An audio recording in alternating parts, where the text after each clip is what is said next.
وَأُولَئِكَ لَهُمُ الْخَيْرَاتُ وَأُولَئِكَ هُمُ الْمُفْلِحُونَ صدق اللہ العظیم۔ سورۃ التوبہ کی آیت نمبر 87 تک ہم پڑھ چکے ہیں۔ آج آیت نمبر 88 سے درس ہو رہا ہے۔ پچھلے درس میں ہم پڑھ کر آئے کہ جب کوئی ایسی صورت نازل ہوتی ہے جس میں جہاد کا حکم دیا گیا ہو تو منافقوں کی یہ حالت ہو جاتی ہے کہ وہ آ کر آپ سے اجازت طلب کرنے لگتے ہیں، باوجود اس کے کہ ان کے پاس کوئی عذر نہیں ہے، وہ طاقت بھی رکھتے ہیں جانے کی اور حالات بھی ان کے ٹھیک ہیں، لیکن پھر بھی وہ عذر اور بہانہ کر کے پیچھے رہنے کی کوشش کرتے ہیں۔ استأذنک اولو الطول منہم، ان میں سے جو طاقت والے ہیں، قدرت رکھنے والے ہیں، مال والے ہیں، وہ آ کر آپ سے اجازت مانگتے ہیں پیچھے رہنے کی اور کہتے ہیں ذرنا، آپ ہمیں چھوڑ دیجئے، نکم مع القائدین، ہم پیچھے بیٹھنے والوں کے ساتھ ہی رہیں گے، اس طرح آپ سے اجازت مانگتے ہیں۔ تو منافقوں کی حالت یہ ہوتی ہے کہ وہ جی چراتے ہیں جہاد میں جانے سے اور پیچھے رہتے ہیں، اور اس کے مقابلے میں ایمان والوں کی حالت کیا ہوتی ہے؟ آگے ایمان والوں کا تذکرہ کیا جا رہا ہے کہ لیکن الرسول والذین آمنوا معہ، لیکن رسول پاک صلی اللہ علیہ وسلم اور وہ لوگ جو جنہوں نے ایمان لایا ہے، معہ آپ کے ساتھ، جو سچے دل سے اخلاص کے ساتھ آپ کے ساتھ ایمان لائے ہیں، ان کی حالت یہ ہے کہ جاہدوا باموالہم وانفسہم، وہ جہاد کرتے ہیں اپنے مالوں سے اور اپنی جانوں سے، اپنا مال بھی لگاتے ہیں، اپنی جان کو بھی لگاتے ہیں، دونوں چیزوں کو لے کر وہ حاضر ہو جاتے ہیں، کوئی حیلہ بہانہ وہ ڈھونڈتے نہیں ہیں، بلکہ وہ تو منتظر رہتے ہیں، انتظار میں رہتے ہیں کہ کب اللہ کا حکم آئے اور ہمیں اللہ کے دین کی سربلندی کے لیے جوہر دکھانے کا موقع مل جائے، اس لیے وہ انتظار میں رہتے ہیں۔ تو منافقوں کی کیا حالت ہوتی ہے وہ بھی بتا دیا، اور منافقوں کے مقابلے میں ایمان والوں کی کیا حالت ہوتی ہے یہ بیان کیا جا رہا ہے کہ لیکن الرسول والذین آمنوا معہ، لیکن رسول پاک صلی اللہ علیہ وسلم اور وہ لوگ جنہوں نے ایمان لایا، معہ آپ کے ساتھ، جاہدوا باموالہم، وہ جہاد کرتے ہیں اپنے مالوں کے ذریعہ سے، وانفسہم، اور اپنی جانوں کے ذریعہ سے۔ ایک بات پر غور کریں، جہاں بھی یہ آ رہا ہے جہاد کا تذکرہ، پہلے مال آتا ہے پھر جان کا نمبر آتا ہے۔ جاہدوا باموالہم، وہ جہاد کرتے ہیں اپنے مالوں سے پھر اپنی جانوں سے۔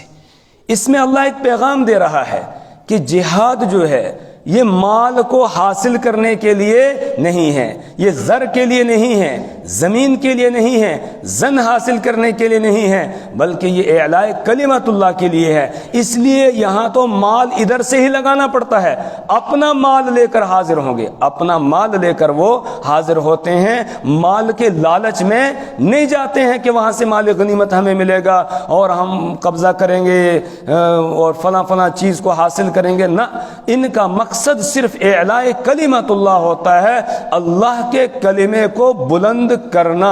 اللہ کے نظام کو دنیا کے اندر قائم کرنا، یہ ان کا مقصد ہے۔ اقامت دین، دین کو قائم کرنا، یہ ان کا مقصد ہے، اور کوئی مقصد ان کا نہیں ہوتا ہے۔ مال تو یہ ادھر سے خود پہلے لگاتے ہیں، اس لیے کہا جاہدوا، وہ جہاد کرتے ہیں، باموالہم، اپنے مالوں کے ذریعہ سے، وانفسہم، اور اپنی جانوں کے ذریعہ سے، وَأُولَئِكَ لَهُمُ الْخَيْرَاتُ، اور یہی وہ لوگ ہیں جن کے لیے بھلائیاں ہیں۔ الخیرات، خیر کی جمع، اس کے معنی ہے بھلائی، تو یہی وہ لوگ ہیں جن کے لیے بھلائیاں ہیں، یعنی اللہ نے ان کے لیے بھلائی کو مقدر کر دیا ہے، دنیا میں بھی ان کے لیے بھلائیاں ہی بھلائیاں ہیں، اور آخرت میں تو ان کے لیے ہے ہی بھلائیاں۔ وَأُولَئِكَ هُمُ الْمُفْلِحُونَ، اور یہی لوگ فلاح پانے والے ہیں، یہی لوگ کامیابی حاصل کرنے والے ہیں۔ الفلاح اس کامیابی کو کہا جاتا ہے جس کے بعد ناکامی نہ ہو۔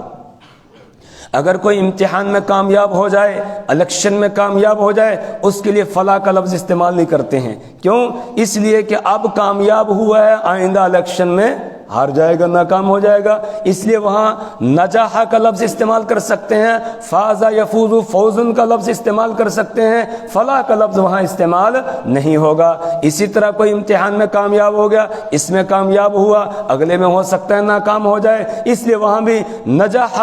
کا لفظ استعمال ہوگا یا فازہ کا لفظ استعمال ہوگا، فلاح کا لفظ وہاں استعمال نہیں ہوگا۔ فلاح سے مراد وہ کامیابی ہے جس کے بعد ناکامی نہ ہو، اور یہ کامیابی آخرت ہی کی کامیابی ہے کہ جس کو وہاں کی کامیابی مل گئی اس کے بعد پھر کبھی اس کو ناکامی کا منہ دیکھنا نہیں پڑے گا۔ اس لیے اللہ فرماتے ہیں وَأُولَئِكَ هُمُ الْمُفْلِحُونَ، اور یہی لوگ فلاح پانے والے ہیں، کامیابی حاصل کرنے والے ہیں۔ کیا ہے ان کے لیے کامیابی؟ کیا فلاح انہوں نے حاصل کی ہے؟ اس کی تفصیل آگے ہے۔ أَعَدَّ اللَّهُ لَهُمْ جَنَّاتٍ تَجْرِي مِن تَحْتِهَا الْأَنْهَارُ أَعَدَّ اللَّهُ، اللہ تعالیٰ نے ان کے لیے تیار کیا ہے۔ أَعَدَّ یعد، اعداد کے معنی آتے ہیں تیار کرنا۔ اعد اللہ،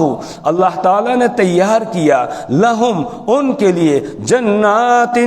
ایسے باغات کو، تجری من تحتها الانہار جن کے نیچے نہریں بہ رہی ہوں گی۔ نیچے کا مطلب ان باغات کے بیچ میں سے نہریں بہ رہی ہوں گی، درخت کھڑے ہیں اور نہر جو ہے زمین کے اوپر بہ رہی ہے۔ اور یہ بڑا خوشنما منظر ہوتا ہے کہ کوئی باغ ہو اور باغ کے بیچ میں سے پھر نہر جاری ہو، نہر بہ رہی ہو، تو بڑا دیکھنے میں بڑا اچھا لگتا ہے، خوشنما منظر ہوتا ہے۔ اور عربوں کے لیے تو اور ہی انتہائی جو ہے ایک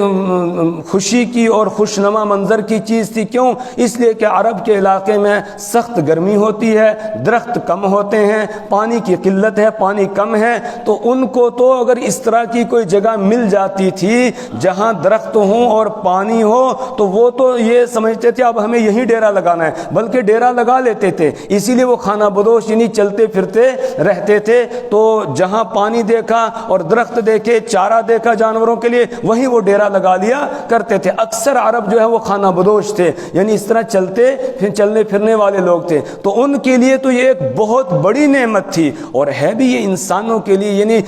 جن کو اللہ تعالیٰ نے عقل سلیم عطا کی ہے ان کے لیے ایک بڑا خوشنما منظر ہوتا ہے۔ ادھر آپ کا محل ہو اور چاروں طرف سے باغات ہوں، پھر بیچ میں سے نہریں جاری ہوں، تو دیکھنے میں بڑا اچھا منظر ہوتا ہے، لطف آتا ہے کہ آدمی بعض دفعہ ایسے ہی بیٹھ کر جو ہے اس منظر کو دیکھتا رہتا ہے اور اللہ کی قدرت کا نظارہ کرتا رہتا ہے۔ اس لیے اللہ فرما رہے ہیں کہ اعد اللہ لہم، اللہ نے ان کے لیے تیار کیے ہیں، جنات ایسے باغات، تجری من تحتها الانہار جن کے نیچے بہ رہی ہوں گی نہریں، خالدین فیہا، اور یہ ہمیشہ ان میں رہیں گے۔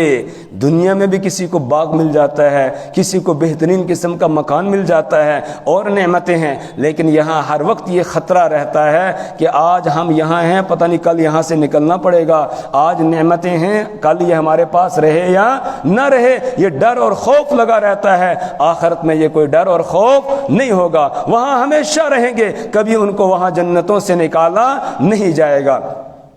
خالدین فیہا، وہ ہمیشہ ان باغات میں رہیں گے۔ ذالک الفوز العظیم، یہی بڑی کامیابی ہے کہ کسی کو جنت مل جائے اور جہنم سے بچ جائے۔ اللہ فرماتے ہیں یہی سب سے بڑی کامیابی ہے، اللہ ہمیں عطا فرمائے۔ ذالک الفوز العظیم، یہی بڑی کامیابی ہے، جیسے ہم پڑھ کر آئے نا سورہ آل عمران میں، فمن زحزح عن النار وادخل الجنت فقد فاز، جس کو جہنم کی آگ سے بچا لیا گیا اور جنت میں داخلہ دے دیا گیا، فقد فاز، وہ کامیاب ہو گیا۔ تو ذالک الفوز العظیم، یہی بڑی کامیابی ہے کہ آخرت میں آدمی کو کامیابی مل جائے اور اللہ کی جنت اس کو نصیب ہو جائے۔ وجاء المعذرون من الأعراب ليؤذن لهم وقعد الذين كذبوا الله ورسوله سيصيب الذين كفروا منهم عذاب أليم وجاء المعذرون من الأعراب، جس طرح منافق مدینہ شہر میں بستے تھے، اسی طریقے سے جب اسلام کا دائرہ پھیل گیا اور مدینہ منورہ کے آس پاس کے جو دیہات ہیں اور دیہات کے لوگ بھی مسلمان ہو گئے تو کچھ منافق وہاں بھی پیدا ہو گئے، کچھ لوگ جنہوں نے اپنے آپ کو ظاہر تو کیا مسلمان لیکن اندر سے وہ کافر تھے۔ اکثریت تو مخلص مسلمانوں کی تھی، ایمان والوں کی تھی، اور لیکن کچھ وہاں پر بھی منافق تھے۔ اب ان کا یہاں تذکرہ کیا جا رہا ہے کہ جب غزوہ تبوک میں نکلنے کا اعلان ہوا کہ نفیر عام ہے، سب کو چلنا ہے، کسی کو پیچھے رہنے کی اجازت نہیں ہے، تو جوق در جوق دیہاتوں سے جو مخلص مسلمان تھے وہ آنے لگے اور اپنے نام لکھوانے لگے کہ ہم چلنے کے لیے تیار ہیں، اور انہوں نے تیاری شروع کر دی۔ تو دیہات کے رہنے والے جو منافق تھے وہ آئے اور انہوں نے بھی وہی طریقہ اختیار کیا جو مدینہ منورہ میں بسنے والے منافقوں نے اختیار کیا تھا کہ حیلے بہانے کر کے، جھوٹے بہانے کر کے وہ اجازت مانگ رہے تھے پیچھے رہنے کی۔ اسی طرح دیہات کے جو منافق تھے وہ بھی حیلے بہانے کر کے اور پیچھے رہنے کی اجازت مانگنے لگے۔ ان کا یہ تذکرہ ہے۔ وَجَاءَ الْمُعَذِّرُونَ، المعذرون یہ اس میں فاعل کا صیغہ ہے، عذر یعذر تعذیر، اس کے معنی آتے ہیں جھوٹا بہانہ لگانا جس کا حقیقت کے ساتھ کوئی تعلق نہ ہو، کوئی جھوٹا عذر پیش کرنا جس کا حقیقت سے کوئی تعلق نہ ہو۔ اور جب یہ لفظ باب افتعال سے آتا ہے، اعتذر یعتذر اعتذار، تو اس کے معنی ہے حقیقی عذر پیش کرنا، حقیقی عذر پیش کرنا۔ یہاں یہ باب تفعیل سے ہے، عذر یعذر تعذیر، جس کا معنی ہے جھوٹا بہانہ لگانا۔ وجاء المعذرون من الاعراب، اور آئے المعذرون من الاعراب، جھوٹا بہانہ یا جھوٹا عذر پیش کرنے والے، من الاعرابی دیہاتیوں میں سے، لیؤذن لہم، تاکہ انہیں بھی اجازت دے دی جائے پیچھے رہنے کی، تاکہ انہیں بھی اجازت دے دی جائے پیچھے رہنے کی۔ تو دیہات کے منافق بھی آئے اور آ کر انہوں نے بھی جھوٹے بہانے لگا کر تو اجازت اور رخصت حاصل کرنا شروع کر دی۔ وَقَعَدَ الَّذِينَ كَذَبُوا اللَّهَ وَرَسُولَهُ، اور بیٹھے رہے وہ لوگ جنہوں نے اللہ اور اس کے رسول کو جھٹلایا، یعنی کچھ ایسے منافق تھے کہ جنہوں نے آ کر رخصت لینا بھی گوارا نہیں کیا، وہ اپنے گھروں ہی میں بیٹھے رہے۔ اور کیوں بیٹھے رہے؟ اس لیے کہ ان کا خیال یہ تھا کہ اب مسلمان جا رہے ہیں رومیوں سے ٹکرانے کے لیے، اور روم کی فوج تو بڑی طاقتور ہے، وہ تو سپر پاور ملک ہے، اس کے ساتھ یہ کہاں مقابلہ کر سکیں گے، ان میں سے ایک بھی بچ کے واپس نہیں آئے گا، اب تو ہم ہیں جو یہاں رہنے والے ہیں، اس لیے ہمیں کوئی عذر پیش کر کے رخصت لینے کی ضرورت بھی نہیں ہے۔ تو کچھ پیچھے ویسے ہی بیٹھے رہے جنہوں نے اجازت لینے کی تکلیف بھی گوارا نہیں کی، یعنی جھوٹی اجازت بھی انہوں نے مانگی نہیں، اپنے گھروں ہی میں بیٹھے رہے۔ ان کے بارے میں فرما رہے ہیں وَقَعَدَ الَّذِينَ كَذَبُوا اللَّهَ وَرَسُولَهُ، اور بیٹھے رہے وہ لوگ الَّذِينَ كَذَبُوا اللَّهَ، جنہوں نے جھٹلایا اللہ کو، جنہوں نے جھوٹ بولا اللہ کے ساتھ، وَرَسُولَهُ، اور اس کے رسول صلی اللہ علیہ وسلم کے ساتھ جھوٹ بولا۔ کیا جھوٹ بولا تھا؟ کہ ہم مومن ہیں، اور تھے اندر سے کافر، ظاہر کر رہے تھے اپنے آپ کو مسلمان، یہ ہے جھوٹ۔ تو وَقَعَدَ الَّذِينَ كَذَبُوا اللَّهَ، اور بیٹھے رہے وہ لوگ جنہوں نے اللہ کے ساتھ جھوٹ بولا، وَرَسُولَهُ، اور اس کے رسول صلی اللہ علیہ وسلم کے ساتھ جھوٹ بولا۔ یہ کچھ گھروں ہی میں بیٹھے رہے، یہ آئے ہی نہیں رخصت طلب کرنے کے لیے بھی۔ سَيُصِيبُ الَّذِينَ كَفَرُوا مِنْهُمْ عَذَابٌ أَلِيمٌ، ان قریب پہنچے گا ان لوگوں کو جنہوں نے کفر کیا، منہم ان میں سے، عذاب علیم دردناک عذاب۔ اصاب یصیب، اصابتن کے مناتے ہیں پہنچنا، سیصیب تو ان قریب پہنچے گا، الذین ان لوگوں کو، کفروا جنہوں نے کفر کیا، منہم ان میں سے، عذاب علیم دردناک عذاب ان کو پہنچے گا، یعنی اللہ ان کو سخت سزا دے گا۔ دنیا کے اندر ذلیل ہوں گے، رسوا ہوں گے، اور آخرت میں ان کو جہنم کے سب سے نچلے طبقے اور نچلے درجے کے اندر ڈالا جائے گا۔ اب تک بیان تھا ان لوگوں کا کہ جو عذر پیش کر رہے تھے لیکن عذر تھا نہیں، یعنی حقیقت میں کوئی عذر نہیں تھا، جھوٹا عذر، جھوٹا بہانہ لگا کر وہ پیچھے رہ رہے تھے۔ اب آگے ان ایمان والوں کا تذکرہ ہے کہ جو حقیقت میں معذور تھے، حقیقت میں معذور تھے، ضعیف تھے، کمزور تھے، نہیں نکل سکتے تھے، یا بیمار تھے، بیماری کی وجہ سے وہ نہیں نکل سکتے تھے، یا اسی طریقے سے بیمار بھی نہیں تھے، ضعیف بھی نہیں تھے، لیکن ان کے پاس کچھ خرچہ ہی نہیں تھا، یعنی سفر خرچہ ان کے پاس، یہاں تو سفر خرچہ خود اپنا لے کے چل رہا ہے نا، تو سفر خرچہ ان کے پاس نہیں ہے، سواری ان کے پاس نہیں ہے، اور سفر بڑا لمبا ہے، 900 کلومیٹر، بلکہ اس سے بھی زیادہ 900 میل لکھا ہے، کلومیٹر کے اعتبار سے تو اور زیادہ ہوگا، اتنا لمبا سفر تھا۔ تو اب اس کے لیے کچھ نہ کچھ تو پاس میں خرچہ وغیرہ ہونا چاہیے، ان کے پاس کچھ نہیں تھا۔ ایسے جو معذورین تھے، عذر والے تھے، ان کے بارے میں اللہ بیان فرما رہے ہیں کہ ان کے اوپر کوئی گناہ نہیں ہے۔ جو حقیقت میں معذور تھے ان پر کوئی گناہ نہیں ہے، یعنی ایسا نہیں ہے کہ سب کو ایک ہی لاٹھی سے ہانک دیا جائے، نہیں، جن کے پاس عذر ہے ان کے عذر کو قبول کیا جائے گا اور ان پر کوئی گناہ نہیں ہوگا۔ لیس علی الضعفاء، اور نہیں ہے علی الضعفاء، کمزوروں پر، ضعفاء یہ ضعیف کی جمع ہے، ضعفاء کمزوروں پر نہیں ہے،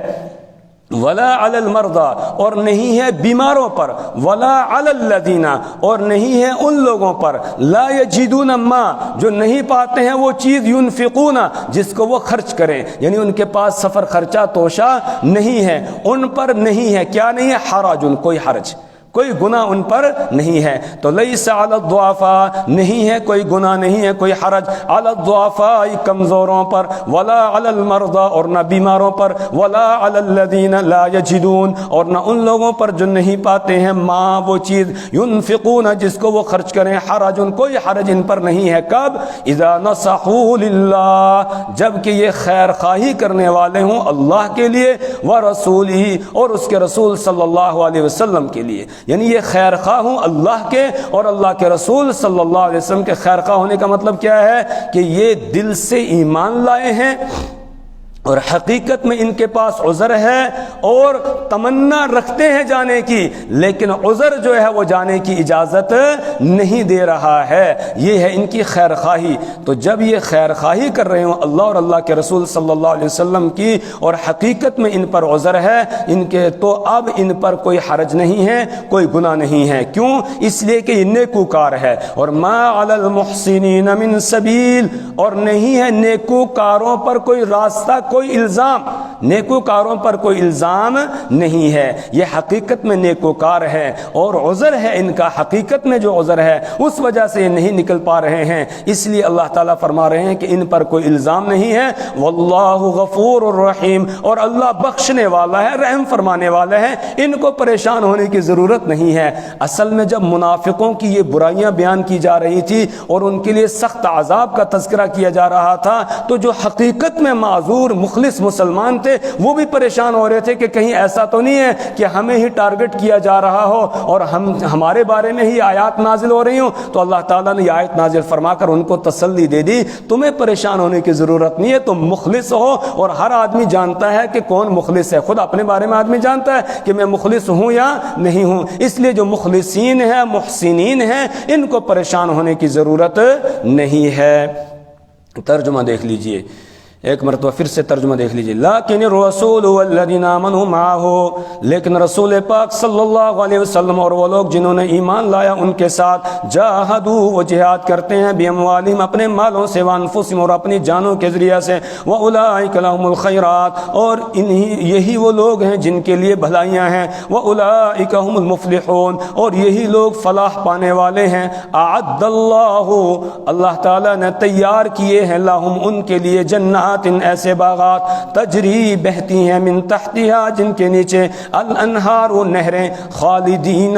وہ ہمیشہ رہیں گے، فیہا، ان باغوں میں، ذالک الفوز العظیم، یہی بڑی کامیابی ہے۔ وجاء المعذرون، اور آئے المعذرون، جھوٹا بہانہ کرنے والے، من الاعراب، دیہاتیوں میں سے، لیؤذن لہم، تاکہ اجازت دے دی جائے ان کو، وقعد الذین، اور بیٹھے کہتے رہے وہ لوگ کذب اللہ جنہوں نے جھوٹ بولا اللہ سے، ورسولہ اور اس کے رسول صلی اللہ علیہ وسلم سے، سیصیب الذین کفروا ان قریب پہنچے گا ان لوگوں کو جنہوں نے کفر کیا، منہم ان میں سے، عذاب علیم دردناک عذاب، لیس علی الضعفاء نہیں ہے کمزوروں پر، ولا علی المرضى اور نہ بیماروں پر، ولا علی الذین اور نہ ان لوگوں پر، لا یجدون ما ينفقون جو نہیں پاتے ہیں وہ چیز جس کو وہ خرچ کریں، حرج کوئی گناہ کوئی حرج، اذا نصحوا جب کہ وہ خیر خواہی کریں، للہ اللہ کے ساتھ، ورسولی اور اس کے رسول صلی اللہ علیہ وسلم کے ساتھ، ما علی المحسنین نہیں ہے نیکوکاروں پر من سبیل کوئی الزام، واللہ غفور الرحیم اور اللہ تعالیٰ بخشنے والا ہے رحم فرمانے والا ہے۔ اللہ ہمیں اپنی کتاب کی سمجھ اور فہم عطا فرمائے، اللہ اعمال صالحہ کی توفیق عطا فرمائے، برے اعمال سے اللہ ہمیں اور ہماری نسلوں کو محفوظ فرمائے۔ سبحان اللہ و بحمدہ، سبحانک اللہم